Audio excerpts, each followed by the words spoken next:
ታላቁ የምንኩስና ሕይወት የመጀመሪያው ክፍል። ምንኩስና ጥሪ ወይስ ሥራ? ምንኩስና ጥሪ ወይስ ሥራ? ላይክ በማድረግ ይጀምሩ። ምንኩስና ጥሪ ወይስ ሥራ የሚለው ጥያቄ በተደጋጋሚ የሚቀርበው ፈጣሪያቸውን ደስ ለማሰኘት በሚፈልጉ ነገር ግን መንገዳቸውን እንዴት መምረጥ እንዳለባቸው በማያውቁ መንፈሳውያን ወጣቶችና ቀናተኛ አገልጋዮች ነው። እነርሱ የእግዚአብሔርን ድምፅ በሕይወታቸው ውስጥ ለመስማት ስለሚፈልጉ ከነቢዩ ዳዊት ጋር በመሆን እንዲህ ይላሉ። በማለዳ ምሕረትን አሰማኝ፣ አቤቱ ነፍሴን ወደ አንተ አንስቻለሁና የምሄድበትን መንገድ አስታውቀኝ። አቤቱ ወደ አንተ ተማጽኛለሁና ከጠላቶቼ አድነኝ። አንተ አምላኬ ነህና ፈቃድህን ለማድረግ አስተምረኝ፣ ቅዱስ መንፈስም በጽድቅ ምድር ይምራኝ ይላል መዝሙር 142 ከቁጥር 8 እስከ 10። ከነቢዩ ሙሴ ጋር በመሆን እንዲህ ይላሉ።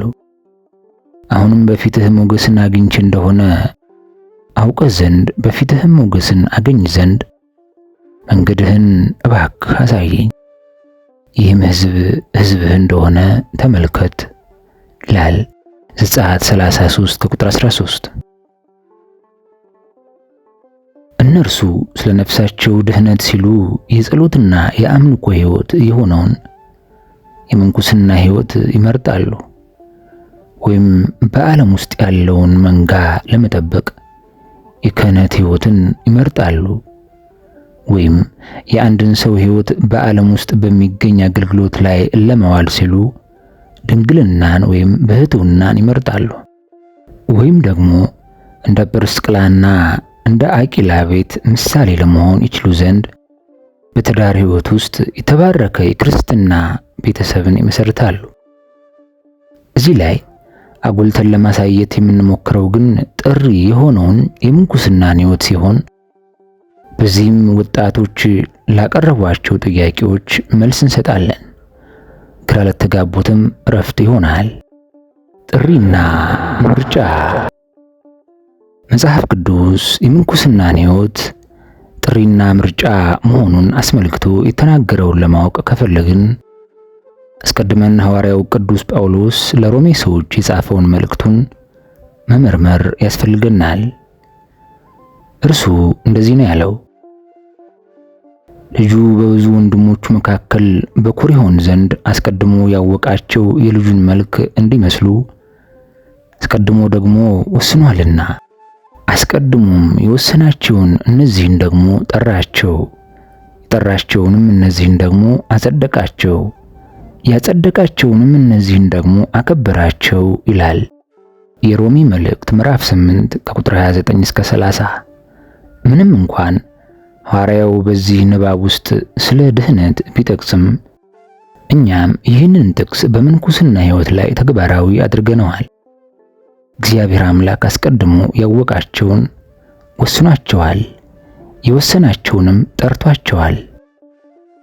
እዚህ ላይ ልብ ልንል የሚገባን ነገር እነርሱን ከመወሰን በፊት እነርሱን ማወቅ መቅደሙን ሲሆን ይህን ተከትሎ የሚመጣውም እነርሱን መጥራትና መጋበዝ ነው።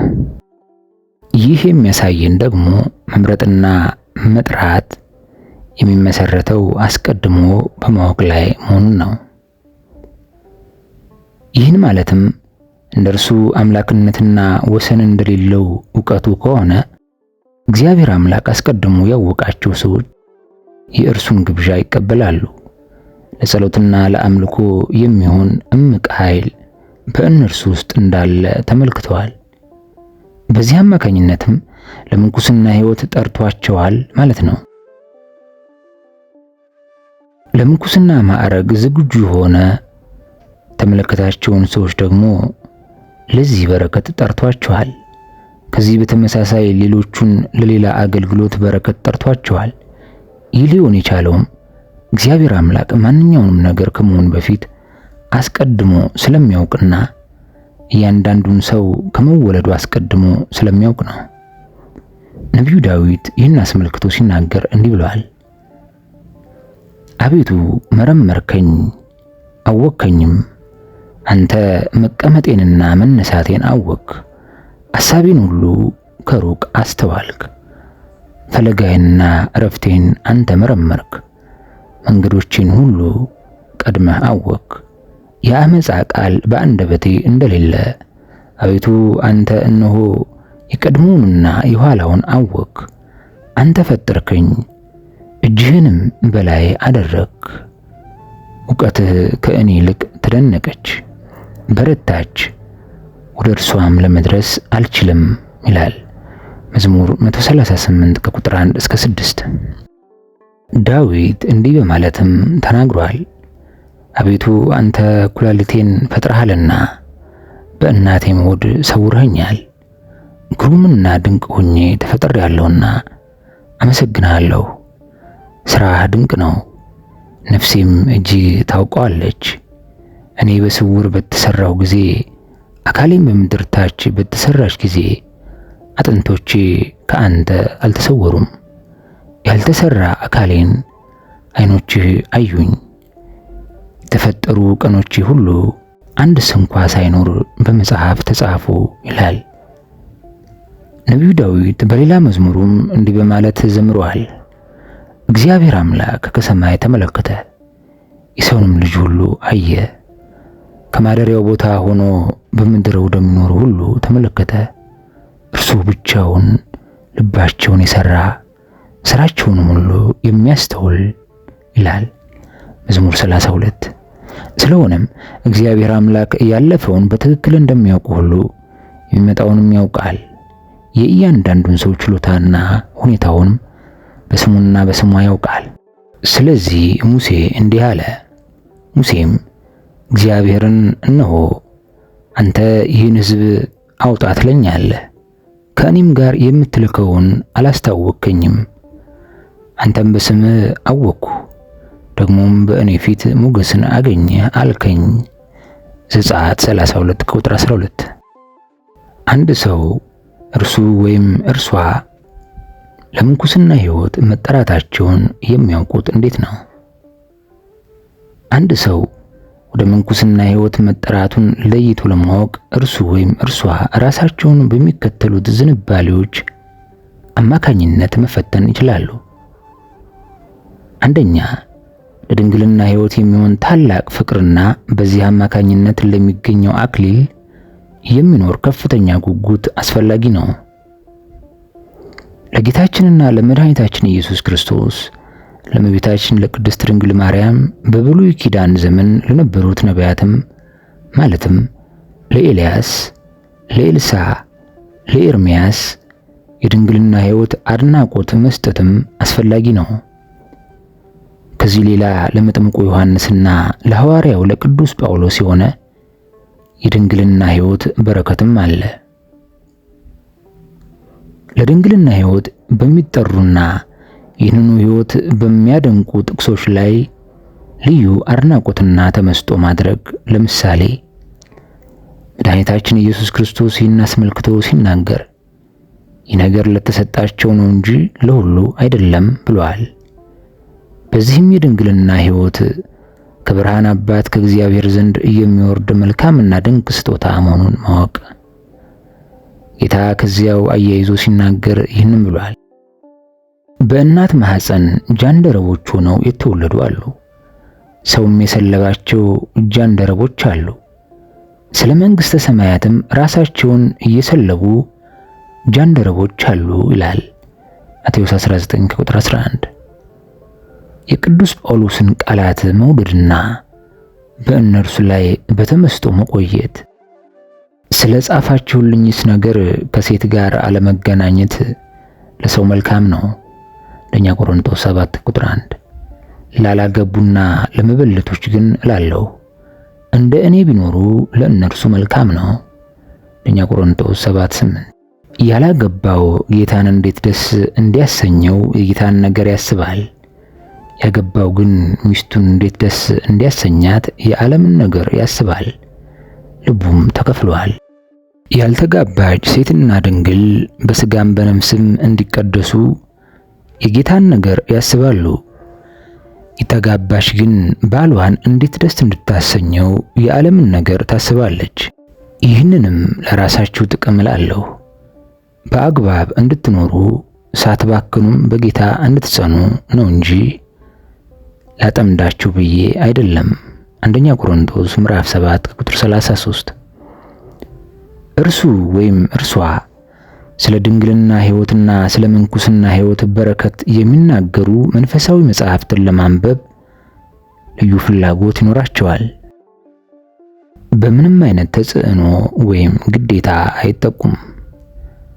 ሐሳብን፣ ሥጋንና መንፈስን አስመልክቶ በውስጣዊ ንጽህና መኖር ወይም ቢያንስ በንጽህና ለመኖር ተጋድሎ ለማድረግ ዝግጁ መሆን።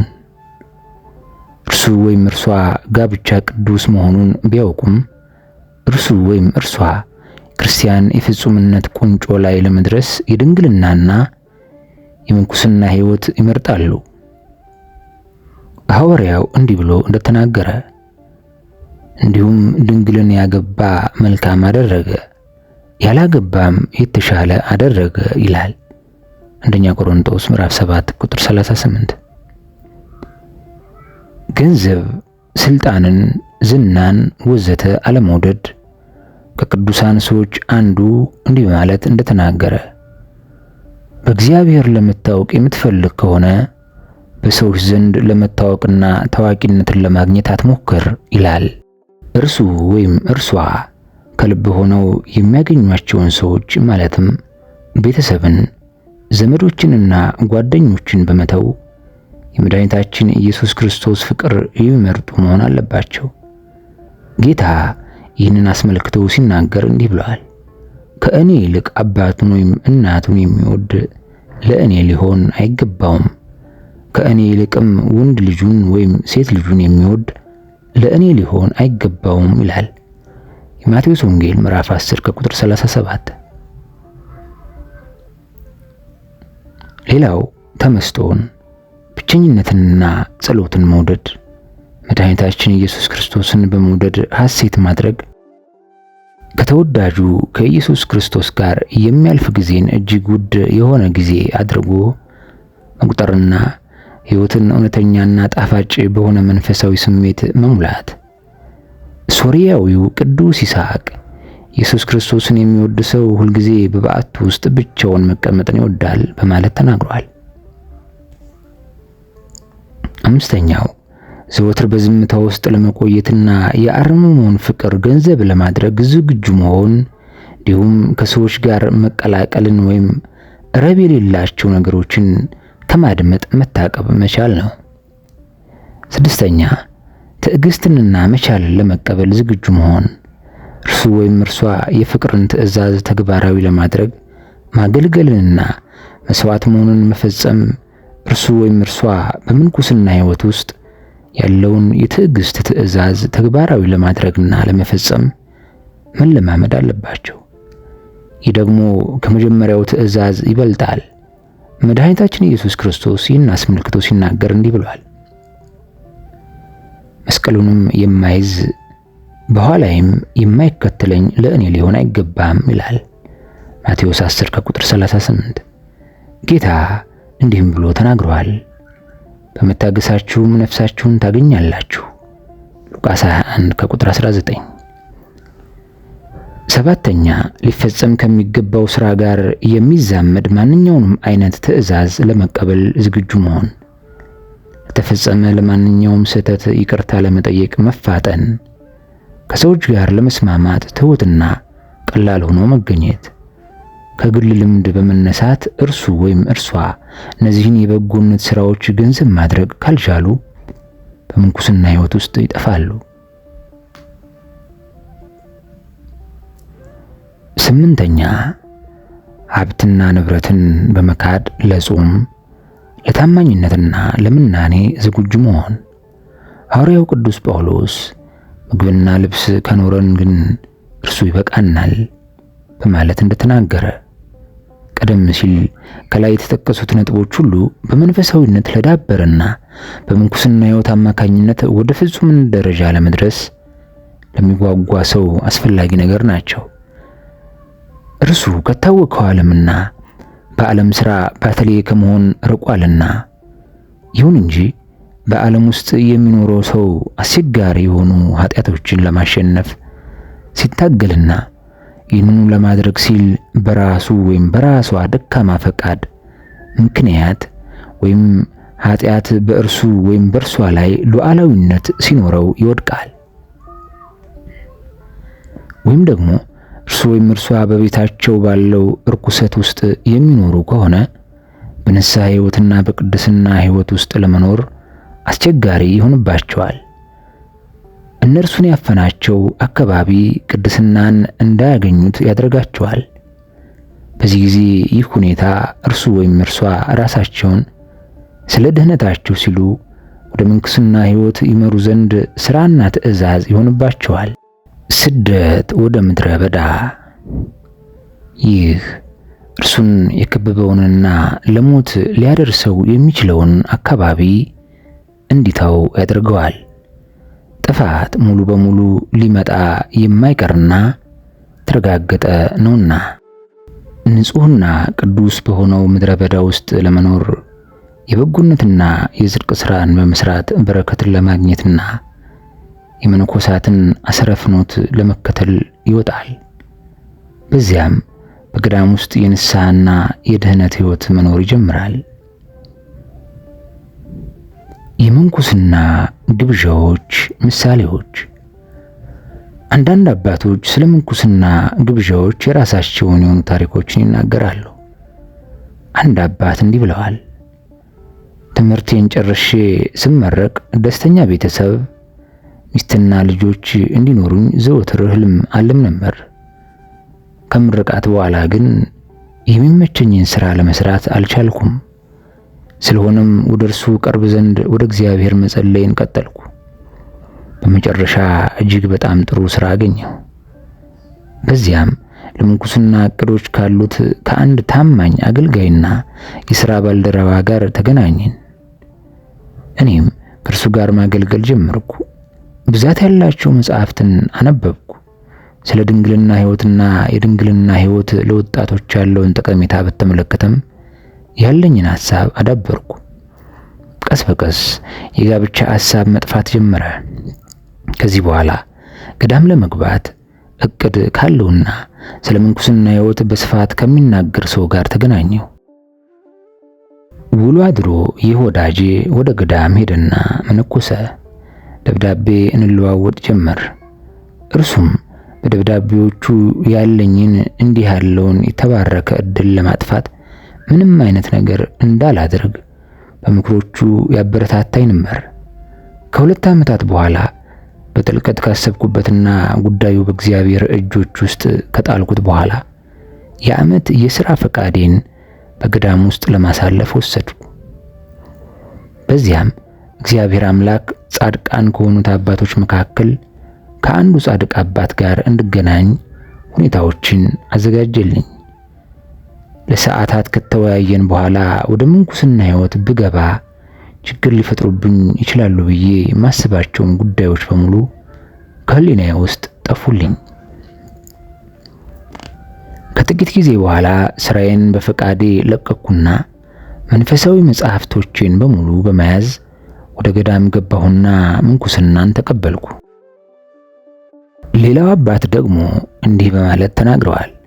ለመጀመሪያ ጊዜ በሶርያውያን ገዳም የታተመውንና የኦርቶዶክስ የጸሎት ሕይወት የሚለውን መጽሐፍ ካነበብኩ በኋላ የምንኩስናን ሕይወት በጥልቀት ወደድኩት።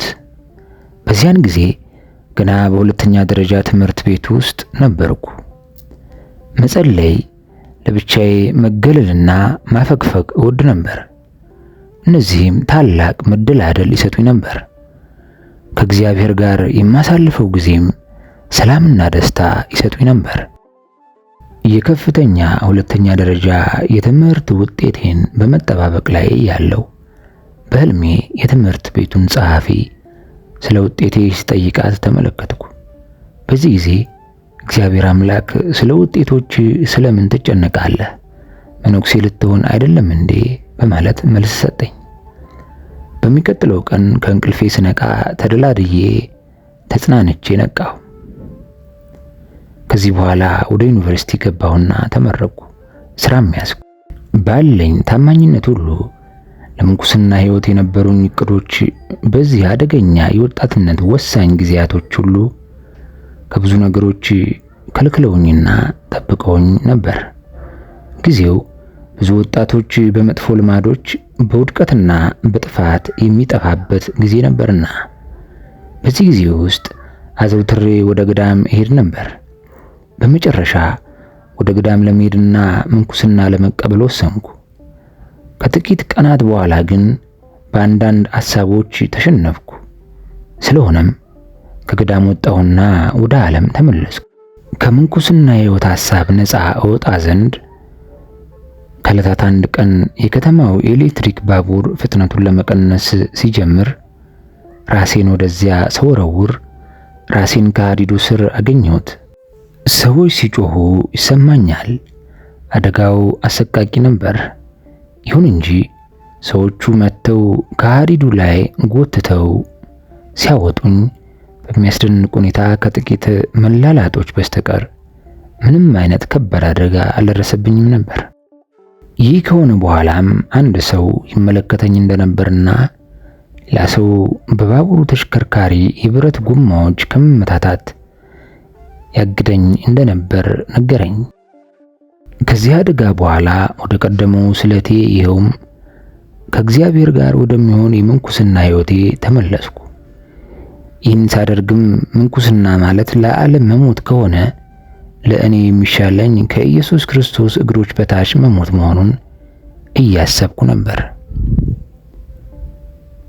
እኔ ይህን አደጋ የቆጠርኩት ስለቴን ለመፈጸም ከእግዚአብሔር የተላከልኝ ምልክት አድርጌ ነበር። ጠቢቡ ሰለሞን ይህን አስመልክቶ ሲናገር ተስለህ የማትፈጽም ብትሆን ባትሳል ይሻላል ብሏል። ከጥቂት ቀናት በኋላ ወደ ገዳም ተመልሼ ሄድኩ። ለእግዚአብሔር በመታዘዝ ለመኖርና ከገዳሙ ማህበረሰብ ጋርም በደስታ ለመኖር ከክርስቶስ ጋር ተሰቅያለሁ። እኔም አሁን ሕያው ሆኜ አልኖርም፣ ክርስቶስ ግን በእኔ ይኖራል። አሁንም በሥጋ የምኖርበት ኑሮ በወደደኝና ስለ እኔ ራሱን በሰጠው በእግዚአብሔር ልጅ ላይ ባለ እምነት የምኖረው ነው። ገላትያ 2 ከቁጥር 20። በሌላ መነኩሴ የተነገረው ሶስተኛ ታሪክ ደግሞ የሚከተለው ነው። በጦር ሰራዊት ውስጥ ወታደር ሆኜ በጦርነት ላይ ተሳትፌያለሁ። ጠላት ወደ እኔና ወደ ጓደኞቼ ሲተኩስ መሬቱን ተጋፍጠን በፊታችን እንተኛለን። ጥይቶች ከራሴ በላይ ሲያልፉ ሰማቸውም አዳምጣቸውም ነበር። በዚህ ጊዜ አምላክ ለእኔ አመቺ ነው የሚለውን ለማንኛውም አገልግሎት ሕይወቴን ለመስጠት ስለተገባሁ ይህንንም ለእግዚአብሔር በጸሎት አስታወቅኩት። ቅድስት ድንግል ማርያምንም አማላጅነቷን ጠየቅኳት። በዙሪያ ያሉት ወታደሮች በሙሉ ሲጮሁ፣ ሲቆስሉና ሲሞቱ ጭንቅላቴን ከጥይቶቹ የከለለኝ እጅ እንዳለ ታወቀኝ። ጦርነቱ ሲያበቃ የብሔራዊ ውትድርናን የአገልግሎት ዘመኔ አበቃ። ከዚህ በኋላ ውስጤን በዚህ ዓለም ለሚገኝ ለማንኛውም አይነት አገልግሎት ብቁ ሆኖ ስላላገኘሁት መነኩሴ ለመሆን የገባሁትን ስለት ፈጸምኩ ይላል። አራተኛው መነኩሴ ታሪኩን እንዲህ በማለት ተናግሯል። እኔ መነኩሴ ለመሆን ብፈልግም ወላጆቼ ይህን ሐሳቤን ባለመቀበል ሚስት እንዳገባ አስገደዱኝ። ከጥቂት ጊዜ በኋላ ግን ሚስቴ ሞተች። ይህ ከተፈጠረ በኋላ የምንኩስና ሕይወት በድጋሜ ወደ ሕሊናዬ ቢገባም ወላጆቼም በድጋሜ ተቃወሙኝ። በዚህ ጊዜ የበሰበሰ ሽታ ከሰውነቴ ውስጥ እስከሚወጣ ድረስ የሞት የመጨረሻ ጫፍ ድረስ የሚያደርስ ከባድ ሕመም ታመምኩ። ሕክምና ቢደረግልኝም የእኔ ጉዳይ ተስፋ ቢስ ሆነ። ይሁን እንጂ ቸርና ሰውን ወዳጅ የሆነው እግዚአብሔር ምሕረቱን ስላደረገልኝ ዳንኩ። በዚህ ጊዜ ወላጆቼ እንዲህ አሉኝ፣ ምንኩስና ማለት ለዓለም ሞት ማለት ከሆነ እኛ አንተን ስትሞትና ሥጋ ሲበሰብስ ተመልክተናል። አሁን አዲስ ሕይወት ታድሎሃልና ወደ ገዳም ሂድና ከእግዚአብሔር ጋር አሳልፈው አሉ። እነርሱን ካሉኝ በኋላ ወደ ገዳም ሄድኩና ምንኩስናን ተቀበልኩ ይላል። አንዳንድ መነኮሳት የሚወድቁበትና የምንኩስናን ሕይወት የሚተውበት ምክንያት አለ። አልፎ አልፎ ጥቂት መነኮሳት የጀመሩትን የምንኩስና ሕይወት ከተው በኋላ የተሳሉትን ስለት አቋርጠው ወደ ዓለም ተመልሰው መግባታቸውን እንሰማለን። አንዳንዶች እንዲያውም ሚስት ያገባሉ። አንዳንዶቹ ደግሞ በወሰኑት ውሳኔ በመጸጸት ወደ ገዳም ተመልሰው ይገባሉ። የምንኩስና ሕይወት የማቋረጥ አንዳንድ ምክንያቶች፣ አንደኛ፣ በቤተሰብ አካባቢ ያለው ጥብቅነት አንዳንድ ወጣቶችን ወደ ገዳም እንዲገቡ ይስባቸዋል። ወይም የመረጡትን ሰው እንዳያገቡ ሲከለክሉም ይህን ያደርጋሉ። ወይም የማይወዱትን ሰው እንዲያገቡ ሲያስገድዷቸውም ወደ ገዳም ለመግባት ይወስናሉ። እነዚህ ሁኔታዎች ሲገጥሟቸው ለወጣቶቹ የመጨረሻ አማራጭ ሆኖ የሚገኘው ወደ ገዳም መግባት ይሆናል። ይህንንም የሚያደርጉት መንፈሳውያንና ታዛዦች በመምሰል ነው።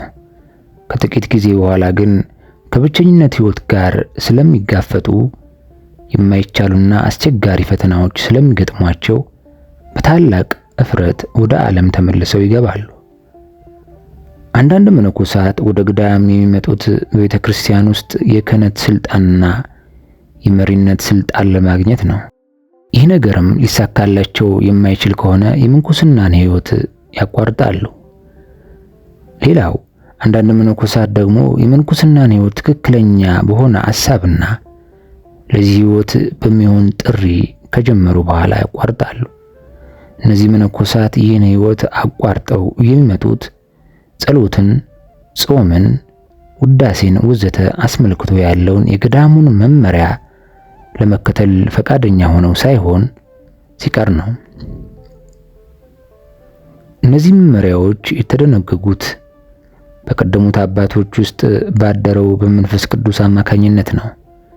እኛ የሚመችንን ማንኛውንም ነገር ለመምረጥ የሚያስችለንን ነፃነት እግዚአብሔር አምላክ ያከብራል። በመጽሐፍ ቅዱስ ውስጥ የጀመሩትን ሕይወት አቋርጠው የወጡ የብዙ ሰዎችን ታሪክ እናገኛለን። ቅዱስ ጳውሎስ የገላትያ ሰዎችን ከዚህ አንጻር ሲናገራቸው እንዲህን የማታስተውሉ ናችሁ፣ በመንፈስ ጀምራችሁ አሁን በሥጋ ትጨርሳላችሁን ብሏቸዋል።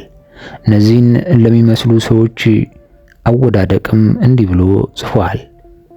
ፈሪሳውያንና ሕግ አዋቂዎች ግን በእርሱ ስላልተጠመቁ የእግዚአብሔርን ምክር ከራሳቸው ጣሉ ብሏል።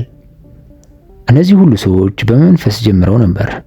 ይሁን እንጂ ከጌታው ይልቅ ገንዘብን እንደወደደውና በመጨረሻ ጌታንና ሐዋርያትን ትቶ እንደሄደው እንደ አስቆሮቱ ይሁዳ የገቡትን ቃል ኪዳን አቋርጠው ይሄዳሉ።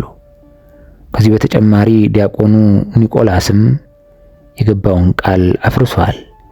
ይህን በማድረጉም ሌሎች ሰዎችን እግዚአብሔር ወደሚጸየፈው ወደ ኒቆላስ ኑፋቄ መርተዋል። የሐዋርያው የቅዱስ ጳውሎስ ተማሪ የሆነው ዴማስም ስለ ዓለም ፍቅር ሲል መንፈሳዊ አገልግሎትን ትቶ ሄዷል። እንደነዚህ ያሉት መነኮሳት በመንፈሳዊ ለብታና መሰላቸት የተመቱ ናቸው። የቀረበላቸውን የምንኩስና ጥሪ በመደበቅ በማንኛውም ነገር ውስጥ ጣልቃ በመግባት ስለ ሌሎች ሰዎች ዜናና ታሪኮች ለመስማት የሚወዱና መሪዎች ለመሆን የሚፈልጉ ሰዎች ናቸው። ውለው አድረው እነዚህ ሰዎች ወደ ዓለም ይመለሳሉ። በቀጣይ በክፍል 2 መነኮሳት ለመሆን የሚመኙ ሰዎችን የሚጋፈጧቸው አስቸጋሪ ሁኔታዎችን በሰፊው የምንመለከት ይሆናል። በግብጽ ኦርቶዶክስ ቤተክርስቲያን ጳጳስ አቡነ ማቴዎስ ተጻፈ።